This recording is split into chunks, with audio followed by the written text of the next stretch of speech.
think of the evolution of it so far in the first month of the season? Yeah, I think I think we made plays on opportunities that we've had. There's a few on that we missed, whether it be blown protection or missed throw, or we just didn't execute the route. But I thought we had some opportunities. I thought we made some decent plays. We played more than we've ever played here before, right? So our snap count is up, opportunity is up, and I think those guys are doing good. I think we still have more left. I think there's more in that group to give, and that's kind of our challenge in that room is we have more, and we can show more. We can be more dominant, especially in the run game. I think we've positioned ourselves well at times, but I still think EK and Jude, those two guys, have more to give in the run game. They can kind of be dominant players when it comes to that role.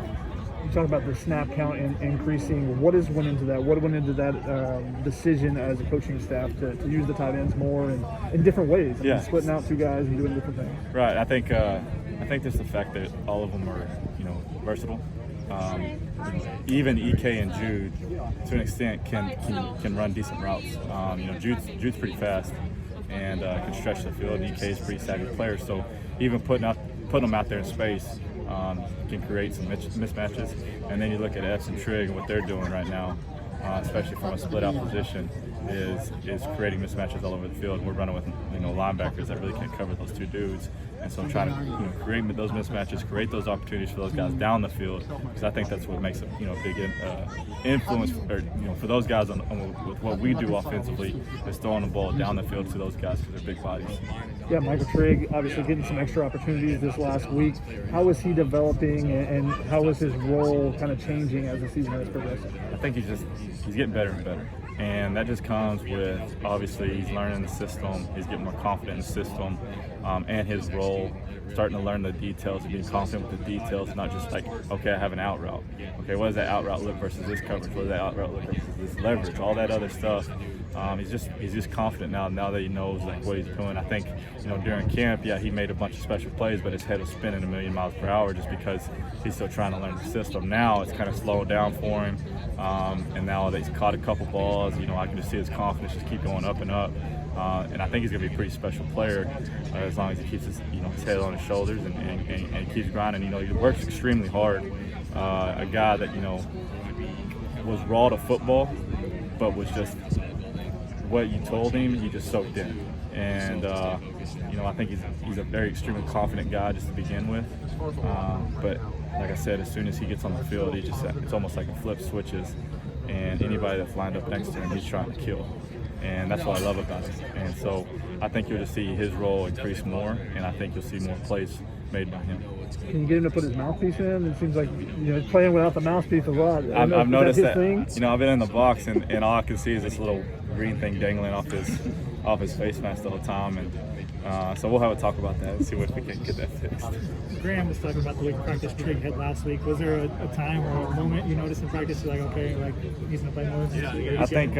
I think we made a decision of hey, we need to give this guy more opportunity because he's an impact player for us, or could be. And I think after the Tuesday practice was his best practice he's had since he's been here, especially from a mental standpoint, getting everything and lining up and being able to execute. And I think after that practice, we were like, okay, we're confident that he's confident. And then it progressed into Wednesday stacked days. And then he stacked days, which then made me feel good because, you practice that. How you practice gives you an opportunity to succeed in the game. And I believe that. So he practiced well twice in a row, and then obviously Thursday's a little bit lighter, Friday's light. But he had a good week of practice, so I was confident going into that game that he was going to play well, and he did for the opportunities that he got. And like I said, I'm extremely confident that's just going to progress as we go. In the future, do you want him to be an inline tight end as well? Is that something that you see as a potential this year, or is that let's focus on the slot position right now and we'll worry about that? No, it's both him and Epps are both inline guys, right? And so we'll get to a point where both those guys are playing that position. Right now, it's just Jude and EK are probably playing that inline just a little bit better when it comes to the run game and stuff. And so, like right now, why would you pull EK and Jude when you have a better guy doing that job right now? It's a work in progress with both those guys, right? And I think the vision is to have, eventually, when you're talking about 12 personnel, maybe it might be Epps and Trig's day. And now that gets really scary.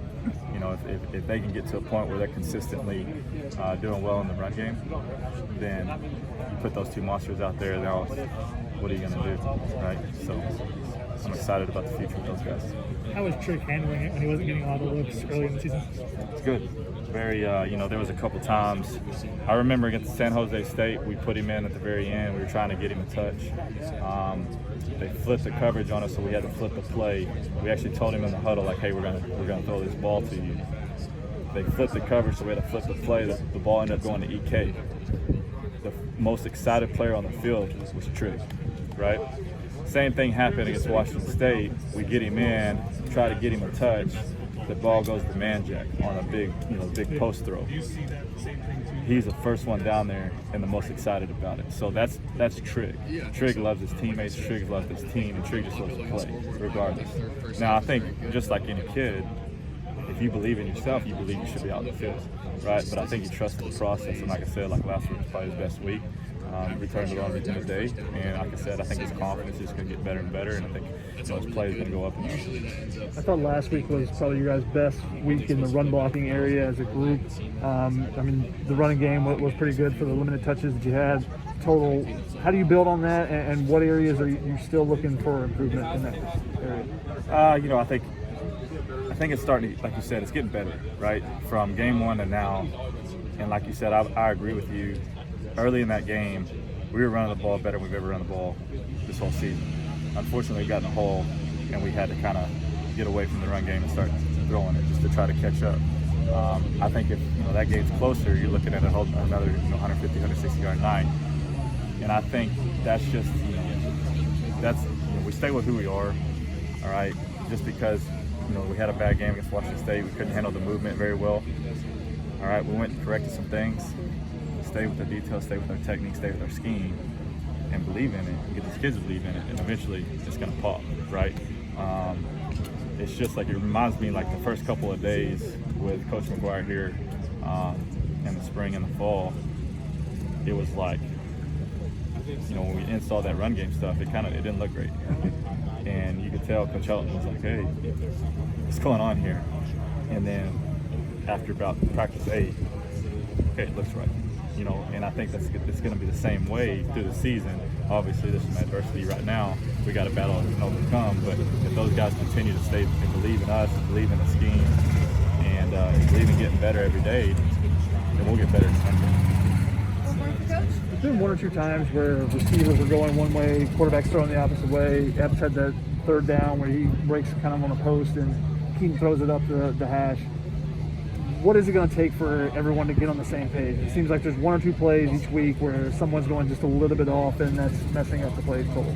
I think it's practice, man. It's just we got to get on the same page, and whether it be like a ball we missed or a route that we kind of cut just a little bit too far in, and that's just that's just the new guys. He was kind of banged up through camp, so him and Keaton are still working through that timing, right? And we believe in that. And that's why we do so much pat go and routes on air and all that stuff, is because those guys got to get timing right. That way, when a big moment in the game, 3rd and long, when we need it more than ever, it's executed.